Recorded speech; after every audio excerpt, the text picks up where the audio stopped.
Bonjour à tous. Je vous propose aujourd'hui un exercice un peu différent de ce que je vous propose d'habitude puisqu'il s'agit d'un coup de gueule. Alors un coup de gueule qui en fait est né de l'usage et de l'abus que font nos politiques de l'expression faire de la pédagogie, faire preuve de pédagogie.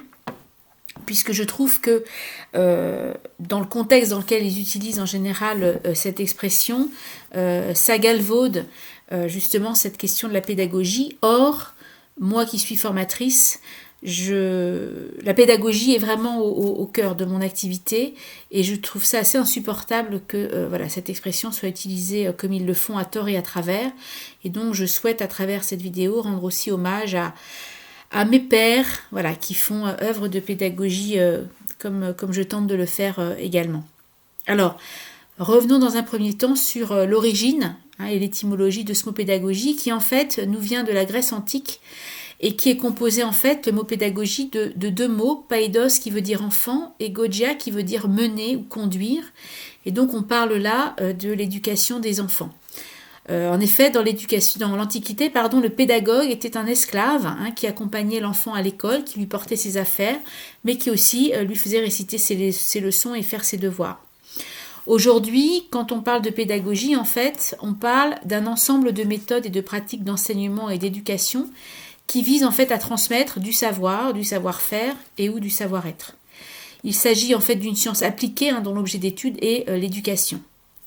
Pour certains auteurs, la pédagogie n'est même pas une science, mais plutôt un savoir, voire même elle est élevée au rang d'art. Si l'on est puriste, on parlera de pédagogie exclusivement lorsqu'on s'adresse à des enfants, et on parlera par contre d'andragogie lorsqu'il s'agit d'instruire ou d'éduquer des adultes, ce qui est notamment le cas dans la formation continue. Pour autant, dans le langage courant, je dirais qu'importe finalement celui qui reçoit l'enseignement, on parlera plus généralement de pédagogie et c'est ce que je ferai également pour plus de simplicité dans cette vidéo. Alors, quand on parle de faire preuve, quand on dit faire preuve de pédagogie, en fait, qu'est-ce que l'on veut dire ?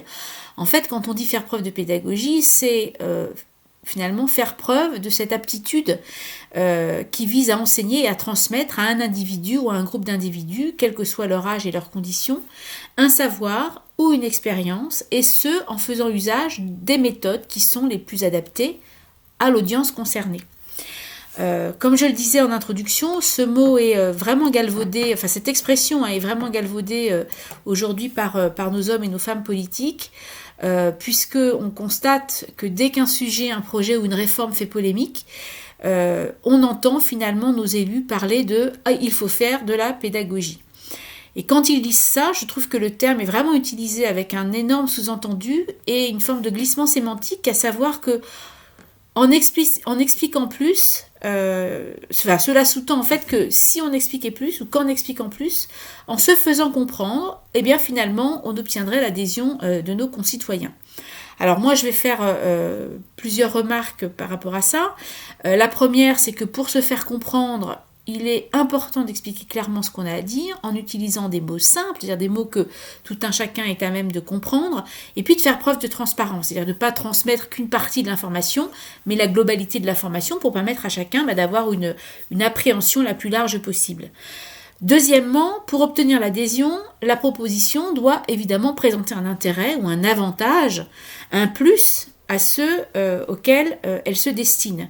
Alors là encore, on peut être le plus brillant des orateurs, l'explication peut être la plus formidable qu'elle soit, oui mais ça suffit pas si le projet est inique, si le projet est injuste, si le projet n'est pas acceptable en l'état.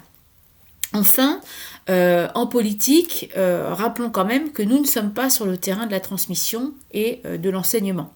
C'est quand même pas la finalité première de la politique. Ce qu'on peut dire également, c'est qu'un bon pédagogue est quelqu'un qui ne contraint pas l'élève à apprendre. Donc justement, on n'est pas là pour obliger les gens à adhérer à notre message, on n'est pas là pour obliger l'élève à apprendre quelque chose qu'il ne voudrait pas apprendre, de la même façon que l'on ne peut pas obliger un âne qui n'a pas soif à boire. Le bon pédagogue est celui qui, comme un jardinier, est capable de créer, de mettre en place le terrain qui soit propice à l'apprentissage. De la même façon qu'un jardinier va faire en sorte que le terreau est suffisamment fertile pour pouvoir faire pousser les plantes qu'il souhaite faire pousser, de la même façon, le pédagogue est celui qui saura mettre en place le terrain propice à l'apprentissage. Et c'est à l'élève d'investir le domaine des savoirs, de s'y investir, de s'y engager, et ce, en toute liberté. On est du côté là du consentement.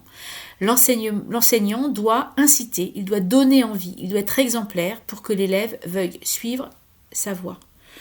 Or, je constate, et peut-être le constatez-vous également, que nos politiques ne prennent guère ce chemin, malheureusement trop préoccupés qu'ils sont à courir un nouveau mandat ou à préserver leurs intérêts au détriment de l'intérêt général, au détriment des communs, au détriment du vivre ensemble, et puis plus largement au détriment de la sauvegarde de notre planète. Donc voilà, il me semblait important de remettre un petit peu les pendules à l'heure et d'arrêter de nous faire croire que la pédagogie serait le remède ultime pour convaincre un auditoire d'adopter des projets ou des propositions dont ils ne veulent pas. Voilà, à bon entendeur, salut!